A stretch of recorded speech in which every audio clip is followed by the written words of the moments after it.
Week 14 presents a high-stakes clash between the Bills and Bengals, a game both sides need to win. I'll tell you how Buffalo can come away with a victory today on Locked On Bills.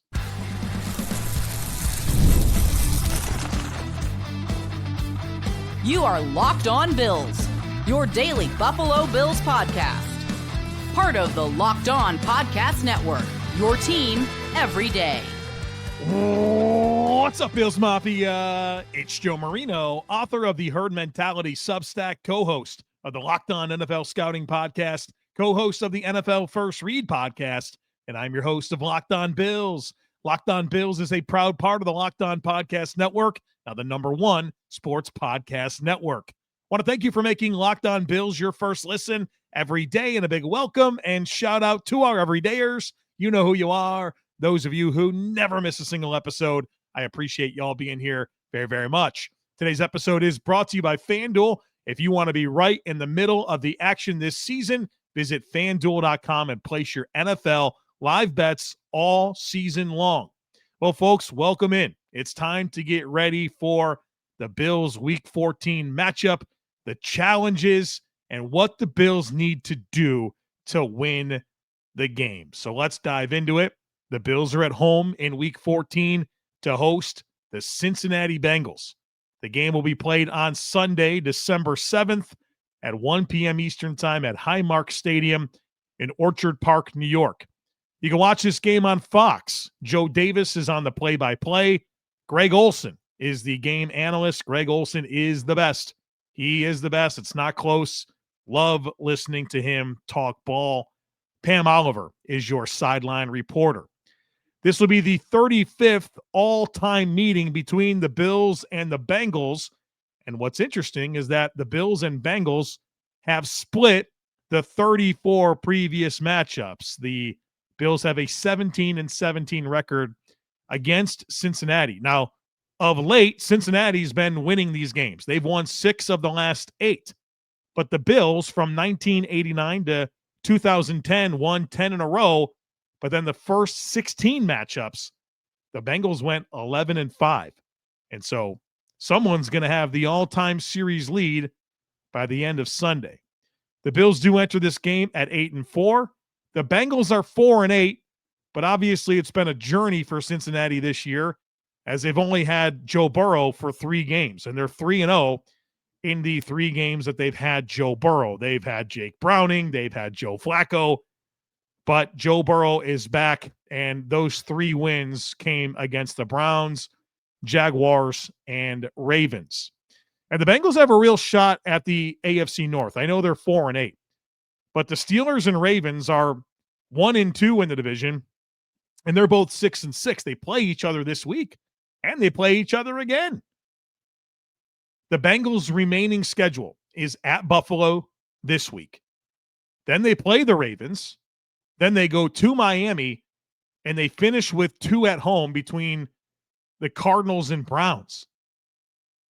They got a shot. They got a real shot. And obviously, for them, winning in Buffalo on Sunday is going to improve their chances of claiming the AFC North. The head coach of this Bengals football team is Zach Taylor.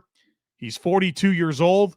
It's his 8th season with the Bengals, and he has a 50-60-1 record. Made the playoffs twice in his 7 seasons that he's completed. In 2021 and 2022, they did not make the playoffs in any other season. Of course, they won the AFC in 2021, but lost the Super Bowl to the Rams. Prior to becoming the head coach for the Bengals, Zach Taylor was an assistant under Sean McVay with the Rams for 2 seasons, and then he had a run in Miami as their quarterbacks coach under Joe Philbin. The quarterback for the Cincinnati Bengals is Joe Burrow, 28 years old. He actually turns 29 next week. Was a first-round pick, number 1 overall in 2019 by the Cincinnati Bengals. Of course, he played his last couple of seasons at LSU, or his last season at LSU, or his last 2 at LSU, and he started his career in college at Ohio State. 6'4", 215 pounds. He started 72 career games, has a record of 41, 30, and 1. So far this year, he's only really played 2.5 games. So he's 45 of 82. That's a completion percentage of 55%. And of course, that's not very good. But keep in mind, Joe Burrow is the NFL's all-time leader in completion percentage at 68.2%. He's thrown for 450 yards, 4 touchdowns, and no interceptions. Let's dive into his metrics. And when I do this part of our primer episode, I normally give you these metrics, and it's out of 32. And I pick the 32 quarterbacks with the most dropbacks in the NFL. Well, because Joe Burrow's only played 2.5 games, he only has 91 dropbacks. So these metrics, when I tell you where they rank, I mean out of the top 43, because we had to go 43 deep to get 91, to get the players that would qualify for the 91 dropbacks that Joe Burrow has. So keep that in mind. His EPA this year, not so hot, minus 0.02. That would be 21st in the NFL. He throws deep 13.4% of the time. That's 7th highest. He's 2 of 9 for 72 yards and a touchdown on deep throws so far this year. Yards after catch, not a big part of the formula here. 37% of the passing yards to date have been after the catch. That's 42nd out of 43. He throws to his first read 66% of the time. That's 20th. His average time to throw is 2.62 seconds, which is 22nd. His catchable ball rate is 73%, which is actually not very good. That's 31st. You could tell last week in his return against the Ravens that the accuracy piece wasn't quite back. I think he's still working through the toe injury, obviously, and you could tell that there just was some spotty throws last week against Baltimore. His turnover-worthy throw percentage is 0%. Has not yet this year thrown a pass that was turnover-worthy. And, of course, that's the best in the NFL. Drops have been a bit of an issue, 6.1% drop rate. That's 11th highest. He has a 30% pressure rate. That's not very much, 40th out of 43. In terms of the qualified quarterbacks here, they don't run a lot of play action or screens. 19% play action rate, 4.3% screen rate. And that's kind of been the thing with Joe Burrow under Zach Taylor in Cincinnati, is that it's pretty much pure drop back passing. And they don't do a ton of screens. They don't do a ton of play action. In fact, I've heard Zach Taylor talk about how Joe Burrow, they want his eyes on the defense the whole time because of his field vision, how he sees coverage rotations. He's a very, very good anticipatory thrower. They don't want his eyes off the defense, so they don't run a ton of play action. And so, Joe Burrow, I think the world of him. I think he's an awesome player. I love the way he plays the game. He's accurate. He plays with great timing, great anticipation. He's a really, really good quarterback, and he just knows where his answers are, and he gets there, and he throws an accurate football. And so he's outstanding. I think he's the quarterback in the NFL that I think executes a passing offense at the highest level of any quarterback out there. Now, obviously, these are unique circumstances. He's only played 2.5 games, pretty quick in his return back from injury, and we'll see what type of performance he can deliver on Sunday. All right, we're going to talk more about this Bengals offense here on the other side of it, and of course, my keys for the Bills defense to limit this offense. We'll do that all here next, folks. Be sure to stick with me. NFL Sundays move fast, one big play, and suddenly everything feels different. That's what makes live betting with FanDuel so exciting. You're not just watching the game, you're reacting to it in real time. With FanDuel, you can place bets as the action unfolds. Every drive, every momentum swing, every highlight moment. Live betting is the best when the game starts to shift. The receiver gets hot, a defense tightens up, or the momentum flips after a turnover, and FanDuel lets you jump into that moment. They have live spreads and money lines that adjust instantly. The player props update as guys heat up, and you can bet on who the next player to score a touchdown will be, what the next drive result will be, totals, everything. It just keeps you more locked into every snap, every drive, and every possibility. So if you want to be right in the middle of the action this season, visit FanDuel.com and place your live NFL bets all season long. FanDuel, the game moves fast, and so can you. Welcome back, folks. Let's keep talking about this Bengals offense. The coordinator is Dan Pitcher. He's 38 years old. He's actually a native of Cortland, New York. Perhaps you're from that area. Thought I'd share that with you. Zach Taylor is the play caller for the Cincinnati Bengals.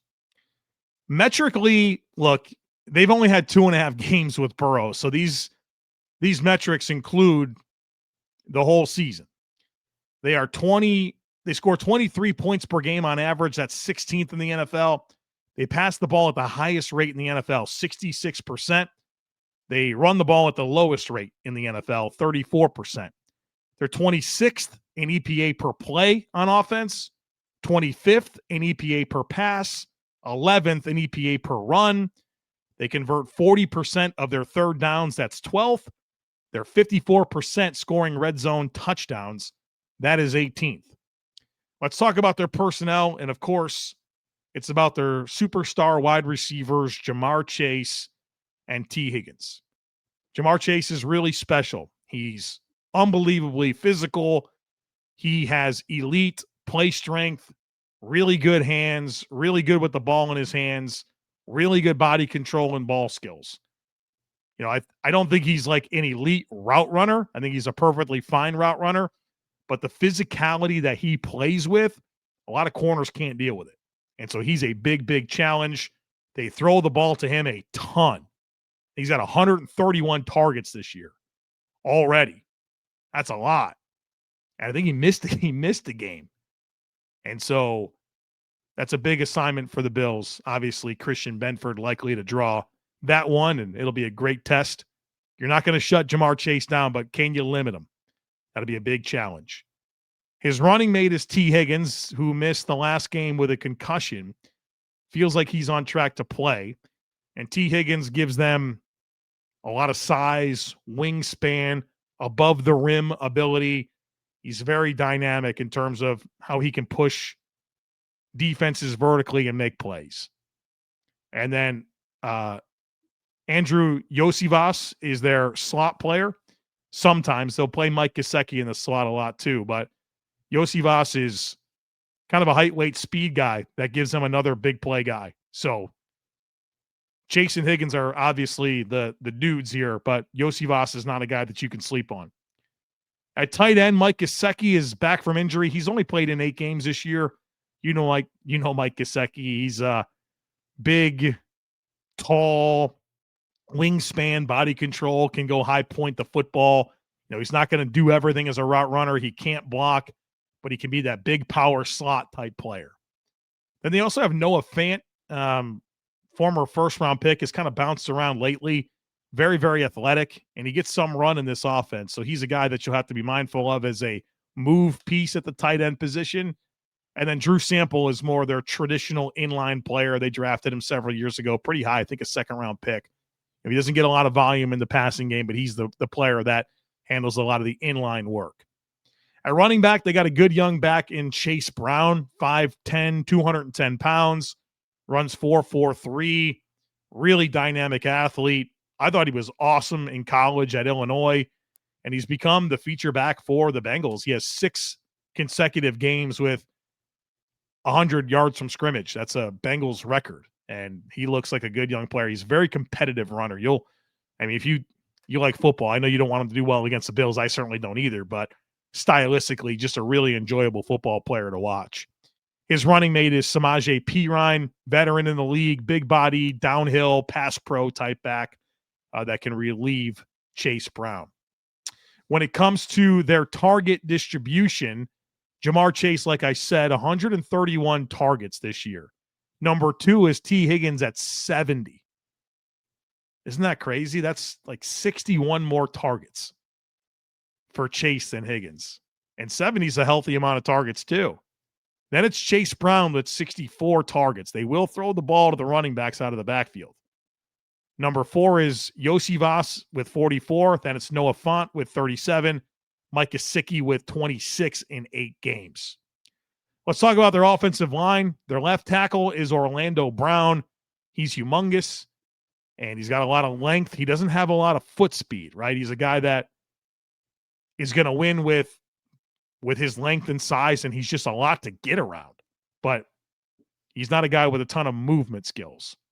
But he's been a long-time starter in the league that'll hold his own there at left tackle. Their left guard is Dylan Fairchild. That's a player they drafted this year. And out of Georgia, looks like a guy that's going to be an answer for them at guard and has had a pretty solid rookie season. Their center is Ted Karras, a veteran in the league. You remember him from his time with the Patriots and Dolphins. He's the Bengals center. He's a sufficient level veteran starting center. Their right guard is Dalton Reisner, who is at one point was a good guard in the NFL. He's kind of fallen off, has had some injuries, has been more of a backup of late. In fact, he's been a backup for Cincinnati up until the last couple games. They were playing Jalen Rivers in that spot, and now Risner has come in and I think kind of elevated the group. Then their right tackle is Amarius Mims, their first-round pick last year out of Georgia, a guy that didn't have a ton of playing experience at Georgia, but just an unbelievable ceiling in terms of the size and athleticism and what he did display during his time at Georgia. I mean, just one of the most physical blockers I've ever seen. And he's a heck of an athlete as well. And so he's still stabilizing, and he doesn't have a ton of experience, but there's a raw talent within Amarius Mims that has him capable of achieving a lot in the NFL. So a decent offensive line. I guess you look at the young player at left guard, a young player at right tackle, a guy that's probably more of a backup at right guard. So you have some opportunities, but obviously we'll see what this Bills defensive line has in terms of their performance on Sunday. So what are my keys for the Bills on defense against this offense? Number one, I think you got to play a lot of two-man coverage. So you'll have two split field safeties that have half the field, and you play man coverage underneath it.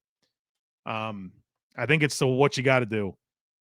I don't think you can play a whole lot of zone against Cincinnati. Joe Burrow is too good at anticipation and understanding where space is going to be and making accurate throws. I remember Sean McDermott after the Kansas City loss in the playoffs 2 years ago. And the Bills went to this very heavy man coverage scheme. Maybe it was actually last year. It was last year's playoff loss, because I remember Damar Hamlin was out there covering Xavier Worthy in the slot, and Kyrie Elam was out there playing man coverage. And it got goofy, but Sean McDermott said the right thing after the game. He's like, we didn't want to die a slow death in zone coverage. And I think that's what you're signing up for. You are signing up for Joe Burrow just finding completion after completion after completion. I think you have to ramp up the man coverage. I think you got to take the air out of it.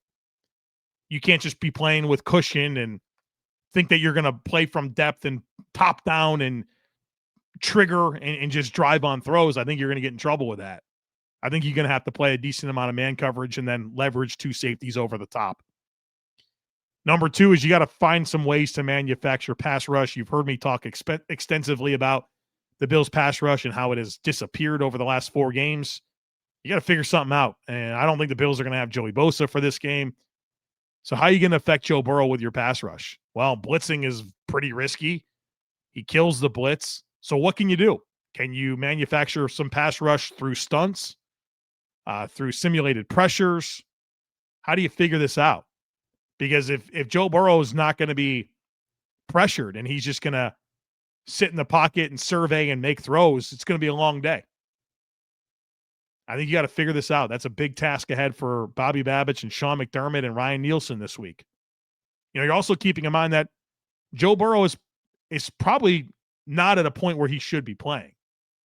He's wearing a specialized shoe. He can't bend his toe. You know, the initial timeline was mid-December. While he played in November.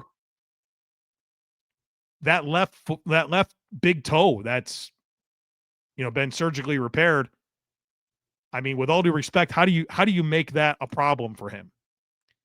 What can you do? How do you attack him in ways that maybe force him off his spot and makes it a requirement for him to move, right? I think you want to try to get him in as many situations like that as you can.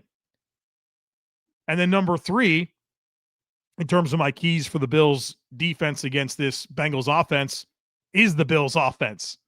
The Bills offense has to show up. They have to score. They have to keep the pressure on. The best way that the Bills can help their defense is to score and handle their business offensively, sustain drives, finish drives, and keep the pressure on Cincinnati. All right, we're going to focus in on the Bills' offense against this Bengals defense that has struggled a lot this year. We'll tell you about those struggles and maybe some of the opportunities for Buffalo to exploit on Sunday. So, folks, be sure to stick with me.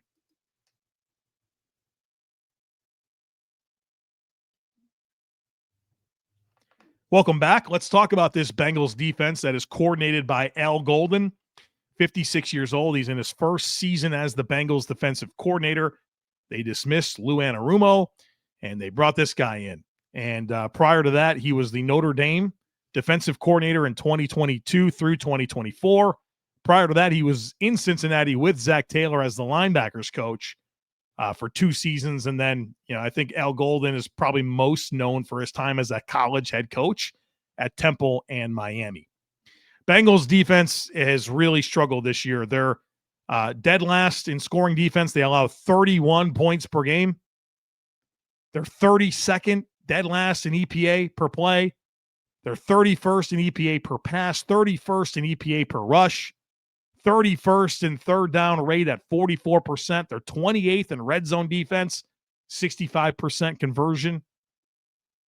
And so this is a defense that has just not played well. Now, they've made several lineup changes to be mindful of at corner and in the slot and at linebacker this year to find some answers, and their results have been a little bit better the last few weeks, but a defense that has not played well. Now, one of the big changes that they've made is, outside of like personnel changes, is they're playing significantly more man coverage over the last 3 weeks, which is out of their bye.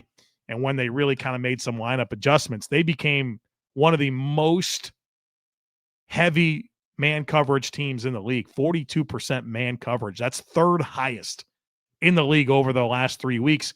And it's a 20% jump from where they were in the first, 11 weeks of the season. They run a ton of one high middle of the field close coverage concepts, 61%. That's fifth highest. They run the highest rate of cover 0. They run the third highest rate of cover 1. They're going to play man coverage. And so the Bills have got to be prepared to deal with that. They don't blitz. They're 19% blitz rate. That's the lowest in the NFL. They're 19th in pressure rate, but 27th in pressure rate over expectation.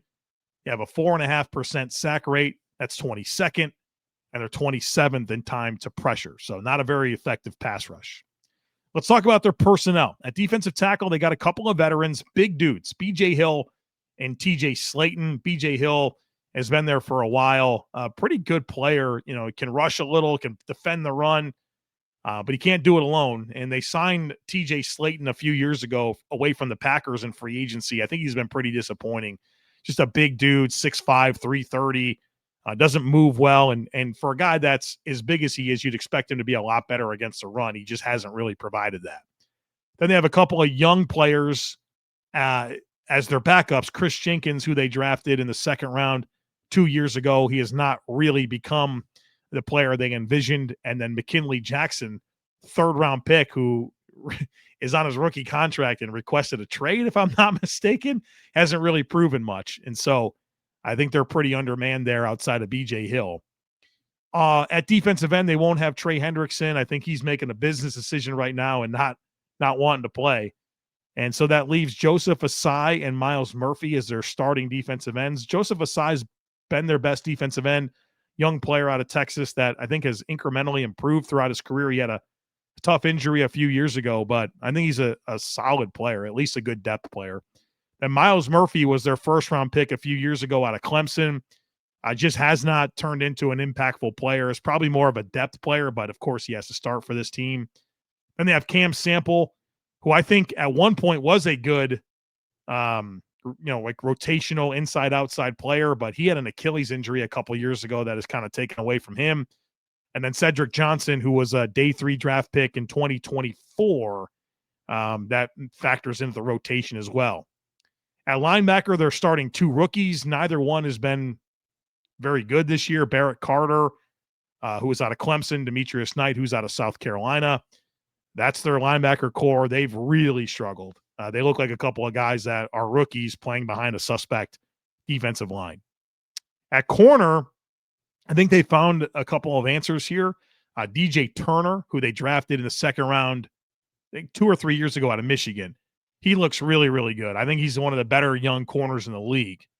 His running mate is Dax Hill, who they drafted in the first round several years ago, and they played him all over the place, in the slot, at free safety, and now they're playing him at outside corner like over the last 3 or 4 weeks. And so he's still settling into that spot. In the slot, it's Jalen Davis, and Jalen Davis is an 8th-year player who's been on the practice squad that just got signed to the active roster, has mostly been a special teams player. And now he's the starting slot player for the Bengals. Their safeties, Geno Stone and Jordan Battle. They signed Geno Stone in free agency a few years ago after he had a bunch of interceptions for the Ravens. And Jordan Battle's a good-looking young safety out of Alabama. And so I think they're very much like 2 sufficient-level starting safeties. And they're interchangeable. They play a lot of that one high, middle of the field closed, and they're pretty interchangeable about who that middle third player is, or their one high over top, and then who their kind of rat in the hole player is that they'll play in lower alignments and even sometimes in the slot. So just look, be honest about it. There's not a lot here personnel-wise. I think their best player on defense is DJ Turner. A couple of good safeties, a couple of new players in the slot at the other corner spot, 2 struggling rookie linebackers, and respectfully, maybe 1 starting caliber defensive lineman. So what are my keys for the Bills' offense against this defense? Number 1 is finish drives. You got to finish drives. This is not a game where you settle for 3. If you got chances to score 6, you got to score 6. And finishing drives means not turning the ball over too. Like, you got to take care of the football and finish drives. Number 2 is you're going to have to attack the middle of the field in some ways. I know that they play some safety presentations that are one high, middle of the field closed, but they will play a lot of zero as well. And they have been susceptible to slots and tight ends. And that's really where the Bills' best passing production comes, is when they target slots and tight ends. And I think you got to find ways for this to be a Khalil Shakir game, a Dawson Knox game, assuming Dalton Kincaid doesn't go. If Dalton Kincaid can go, you got to get some targets for him. I think you want to take advantage of some matchups and move some receivers and play them inside, whether that's Keon Coleman, Brandon Cooks. If you get chances to go at Dax Hill or Jalen Davis and kind of their new spots, I think you have to do it. And so I think there's going to be really the key that I'm looking for there is working the ball to your tight ends and slots in the passing game. And then number 3 is let James cook. Let him cook. It's a bad run defense. The Bills are a good run offense. I think the Bills' best opportunity to stay consistent on offense, to finish drives, is to make sure that James Cook is pretty heavily involved. I'm hoping for every bit of 25 touches for James Cook in this game. But ultimately, like, whatever the Bills want to be offensively, they should be it against Cincinnati. You want to be run heavy, you want to be pass heavy, you want to be two-dimensional, playing, whatever it is, whatever you want to do, you should be able to do it. Don't be the team that can't score against a team that's given up 31 points per game this year. Don't be that team at home in Buffalo. Go be whatever offense you want to be. Real quick on special teams, our kicker is Evan McPherson, 5th season, 85% kicker for his career. He's having a good season, 23 of 26 this year. And he's only missed 2 field goals inside of 50 over the last 2 seasons. Their punter is Ryan Reckow, 2nd-year punter. He looks good. He replaced Brad Robbins. They drafted Brad Robbins. Remember him with the Bills? And then they cut Brad Robbins. They got this guy, 2nd-year player. He looks really good. And their kick returner was a good one as well. Charlie Jones. He's in his 3rd season, and he already has 3 return touchdowns, 2 2 kick returns, 1 punts. He has not muffed a punt return yet. He's a good guy in terms of handling the ball and producing as a returner. So there you have it. Bills, Bengals, my primer. It's really going to come down to which defense can get it done, right? I think both of these offenses are going to have a lot of opportunities to move the ball and score points. Which defense can get a couple of really big stops in big moments? Which defense can hold them to 3 instead of giving up 6? Which defense can get a takeaway or 2? We'll find out. Thanks for being here, folks. We have one more conversation for you where I'll give you my final thoughts. We'll talk to Dr. Kyle Trimble of Banged Up Bills about the injuries. And, of course, my 5 predictions for Sunday. So don't miss it. Make sure that you're subscribed. Would love it if you took a second to rate, review, and share the podcast. Have a great rest of your day. Go Bills, and I look forward to catching up with you again real soon.